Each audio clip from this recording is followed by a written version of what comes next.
Hello guys! Good day everyone! For today's video guys, i-share ko po sa inyo ating mga materials po na ginagamit po natin sa mga window grills.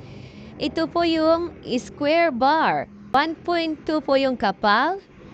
At ito rin naman po yung stainless steel 304 original. Ayan guys, makikita nyo po guys, original po yan. Gusto po magpa-estimate ng ating mga window grills, sa mga gusto po magpagawa, pwede rin po kayo bumisit po dito sa aming shop. Pwede po kayo mag-walk-in. Dito lang po ito sa Pasinaya Home Peace 2 Block 16 Lot 34, Catmon, Santa Maria, Bulacan.